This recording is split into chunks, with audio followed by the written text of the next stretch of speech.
What's going on, Falcons fans? Logan here. Welcome back to Rise Up Rundown. And if you're new here, welcome. All right, so officially football season has begun.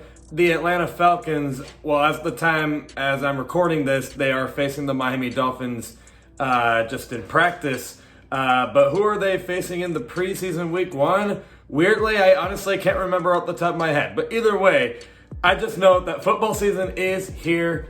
And I think all us Falcons fans can be excited. But we're also excited to go over your guys' mailbag questions. And these are all the mailbag questions that I have received before I started recording. If there's any that I didn't get to, I apologize in advance. But these should all be the questions that I received before I started recording. And without further ado, let's get straight into it. Archangel asks, how valuable or important could the new coaches be that were added to our team? Well, the only thing that I can totally add is I truly believe Ryan Nielsen is going to be one of the more silent steals from the offseason. You know, a lot of people are talking about, Jesse Bates is a steal from the Falcons, or Caden Ellis is a steal. Getting Bijan Robinson in the draft was a steal. Clark Phillips. But what I'll say it. I can confidently say that I think Ryan Nielsen is going to be a steal from the offseason. I really like what he's implementing. Obviously, we needed someone that can help the pass rush because our pass rush hasn't been good in centuries, it feels like. And we also needed a younger guy to relate with. We appreciate everything Dean Pease did, but I do kind of feel like he was a little too old school. And I think it's always nice to have someone that you can relate with a little bit. Because isn't Ryan Nielsen how old is he? 40? Late 30s? Somewhere around there? He's definitely kind of young. And also it fit the coaching staff. Because I know Arthur Smith is, pretty young. And then Dave Ragone is pretty young. So we needed a relatable coaching staff. And I think that was a great move. And I can't wait to see what Ryan Nielsen does. Any other coaching hire that we have gotten, don't really have a takeaway on it. Guess we'll just have to see how they do in the season. ExpoBT886 asks, I don't remember if this question has already been answered, but what role do you think each running back will play in Atlanta? So I worry about Cordero Patterson a little bit. I don't know if he's going to run it that much. And by the way, to answer your question, I don't know if anyone was asking this. It's just, a heads up. I've seen Bleacher Report say that Cordero Patterson is maybe going to get traded. He's not going to get traded, okay? Cordero Patterson is probably going to stay mostly on special teams as kick returner, which I guess is his role as a running back. And when he gets out on the field as a running back, I don't really know. He's a pretty good receiving back, and he definitely is more of a power back. So I imagine that if he ever gets on the field as a running back, they're just going to use him to maybe punch in for a touchdown or a first down. He definitely likes to hit people, but I don't see him getting most of the workload. I think that most of what everyone else is saying is kind of what I'm leaning towards. Bijan probably is out there the majority of the time as the running back. For the majority of the time, they're going to use Bijan to get more yards, power down the field. And Tyler Algier is more of the guy he's kind of like Cordero Patterson. He's just going to punch in to get a first down, get a touchdown. I think basically Tyler Algier is your power back. Bijan Robinson is more of your scat back, I guess. I just think that Bijan Robinson's probably going to get most of the carries. Tyler Algier is running back 2, and Cordero Patterson is running back 3. Archangel asks, what is your confidence level in Pitts this year? 1 to 100?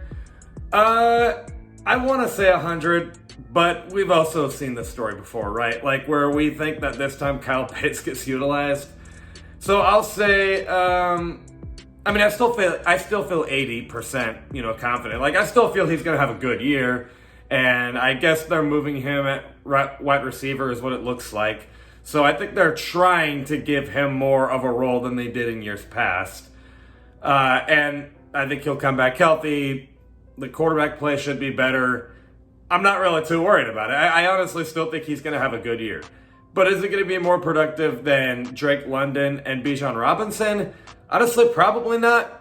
which kind of sucks, but I mean, I'm not saying he's going to be bad. Like, I still think he's going to be great, but I still think he has a chance to get 1,000 yards, and if not 1,000 yards, he can get maybe like 700 to 800 yards.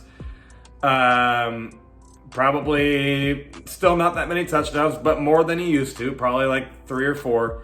So I still think he'll have a productive bounce back season, but they're probably going to use Bijan and Drake London a little more. It's honestly just how I'm feeling. Archangel asks, what are your key matchups you'll be looking for in the Falcons versus Dolphins matchup? Great question. Obviously, I want to see how Desmond Ridder plays. That is obviously number one. I would love to see how Desmond Ridder plays. So as I'm recording this, Tyreek Hill is kind of torching our secondary, but yeah, I gotta admit, that was one thing I was looking forward to, was the secondary. It's like, well, how is Jesse Bates and AJ Terrell gonna, play against this Dolphins receiving group? And I'm trying not to overreact because Cheetah is just a whole different player. And I believe it was it Trey Flowers that got pretty bad against Tyreek Hill? I can't really remember who it was. But I'm just like, I mean, it's not like he was, it's not like people were circling whoever. I believe it was 27 is all I know. I'm pretty sure number 27 was the one that was embarrassed by Tyreek Hill. So, or not 27. I don't know. Either way, someone got torched by Tyreek Hill, and I cannot think of it at the top of my head. But I was interested in the secondary, and hopefully we can bounce back from how embarrassing that was. I'm hearing that the pass rush is also doing pretty well against this Dolphins team, which was something that I was looking forward to. How can Ryan Nielsen utilize this new pass rush that we got? So weirdly, all the 3 things that I was really interested in are kind of the 3 things I've been hearing.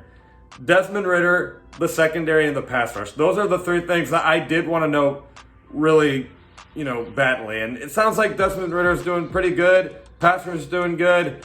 Secondary, we could do a little better, but I'm not totally freaking out. It's just practice. Archangel asks, what is your confidence in Ridder this year, 1 to 100? I'll say 70%. Like, I do think that, I think he'll still have a great year. I think he's like Kyle Pitts. I don't necessarily know if, Ridder's going to be the best player on our offense, and we're probably, most of our scores, I do predict, is still going to be off of the run game. And that's fine. Like, that's what Arthur Smith wants to use on his offense. But I still think Ridder can have a good year. He'll probably get near 4,000 yards for the season. I honestly don't think he will, just because, again, I do think that the running game is going to be most of our offense. So I think Ridder can get 3,000 yards, which is still not that bad. And probably, 17 touchdowns, somewhere around there. And say 6 interceptions, 7 interceptions. Only because, again, our offense is going to be very run heavy. So that's just, that's what I'm predicting. But I feel he can have a good year. Archangel asks, who will be the most improved side on the offense or defense? So on the offense, I'm going to have to say that the most improved has to be Kyle Pitts, only because I think they are going to utilize him a lot more than they hopefully did in years past. And then on the defensive side of the ball, it's a tie between Grady Jarrett and AJ Terrell. AJ Terrell, because at least he's not like the secondary player that everyone's circling all the time. Now they got to worry about Jesse Bates. And even, Clark Phillips, and hopefully Jeff Okudah can get out there healthy as well. I think Clark Phillips got injured too, which I hope both of them can be healthy, but they have a lot more players to worry about on that secondary, and AJ Terrell can hopefully bounce back from what was honestly kind of a down year last year. And it's literally the same story with Grady Jarrett. Now they have to worry about David Onyemata, Calais Campbell, and Arnold Ebiketie. So I hope that Grady Jarrett can stop being double-teamed like all the time, and we can get something out of him. Calder Am asks, why do you think the media still sees the Aints as the contender for the division? It's like we're still not getting respect. I guess because the Saints still have a little bit of that talent from the Drew Brees era, like back in 2019, 2020.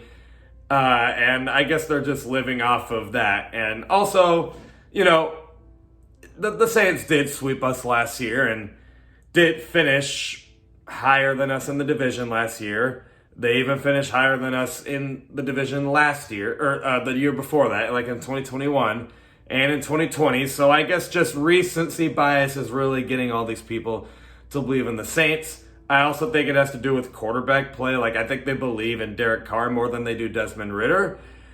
And I guess that's most likely what it is. And also knowing that the Saints usually played pretty well against Tom Brady, but the Falcons did not. And so recency bias is making them believe that the Saints are better than the Falcons. And I don't know if there's a spoiler alert or not, but I don't think the Saints are going to be better than the Falcons in the year. I don't. Archangel asks, will you have your eyes glued on the TV scene like me, Falcons versus Dolphins? Next Friday it is. Oh, so the preseason game is the Falcons versus Dolphins. Oh my God, Logan, that makes so much sense. Why do you think they're practicing? Should have thought about that.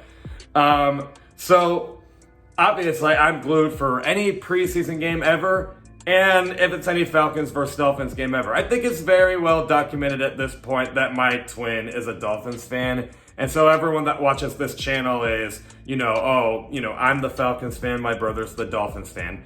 And, of course, I'm excited for that matchup any day of the week. And I think it'll be very exciting. The Dolphins have definitely had our number. And I know it's just a preseason game. It shouldn't really matter. I do obviously want to win deep down, but I'm very excited to see how the Falcons do, in actual pads against the Dolphins and like in an actual game. I know it's not a regular season game, but you get the idea. Like, I want to see how they do in this preseason game. And I'm ready to take notes and have a reaction video to everything. And I don't want to say that this has felt like the longest offseason ever, but it's felt like a long one for me, regardless. So this will be exciting. Archangel asks, why isn't there much chat about Jonnu? Doesn't people know that his best work came from up under Arthur Smith? You know what? You have a good point. I probably am sleeping on Jonnu Smith a little bit. I did like the signing when we made that signing. I always thought Jonnu Smith was a pretty good addition, and I was like, okay, so it looks like they're trying to get, not even just a true tight end, but they're also, obviously, the obvious. Like, they're trying to get Desmond Ridder more help. He worked well under Arthur Smith. And I guess I'm just totally sleeping on, a veteran presence for this offense. I'm kind of more just like, okay, can we get the young guys like Kyle Pitts and Drake London and Desmond Ridder, can we develop them really well? And I'm forgetting that one huge way you can develop your younger guys is if you have a veteran on your team. One of those guys being Jonnu Smith. So Jonnu Smith, I think, could be in for a pretty sneaky good season here. Maybe like a 500, possibly 600 yard season. And maybe get 5 touchdowns, somewhere around there. I think he could be a pretty good option. And Arthur Smith loves tight ends, so it'll be interesting to see what he can do with the veteran here. That one Falcons fan for life asked thoughts on the cornerback room. It should be exciting. Obviously, AJ Terrell speaks for himself. Jeff Okudah and Clark Phillips ironically got injured, but I hope they can bounce back. They say that it's not too serious, and if that's what they're saying, I'll just take their word for it. I don't think Jeff Okudah and Clark Phillips are going to have, spectacular seasons, but I think they'll have, they'll have seasons where you look back and you're like, okay, that was a good season. And I'm expecting good things from our cornerback room. Now, the other corners, I don't think they'll be terrible. I believe we have a pretty good depth room as well. And I'm not expecting a ton, but I guess you just never know. But regardless, I think that this corner room should be at least better than it was in years past. And then the last question is from Archangel. Do you think that Calais Campbell will have the same effect on this defense as Dwight Freeney did during our Super Bowl run? Okay, so bold prediction, yes. Obviously not in the same way as, Dwight Freeney where, we went to the Super Bowl. I don't know if this team is going to go to the Super Bowl necessarily, but I do think that, Calais Campbell, obviously, everyone knew this. We did need a veteran presence and a really good locker room guy. That was obvious. That is the number one reason why I think Calais Campbell will have a huge impact on our team. It's because of the locker room energy he provides and the inspiration that he is. And again, we needed some veteran help on the pass rush anyway, and it's not like he fell off that much, right? Like, he can still play a little bit. So I believe that Calais Campbell can have a great year, especially with Ryan Nielsen coming in to coach him up. But those are my answers for your guys' mailbag questions. Thank you all for all the mailbag questions that came in, and I will see you guys with a video probably reacting to how our preseason game went, probably. And as always, stay safe and rise up.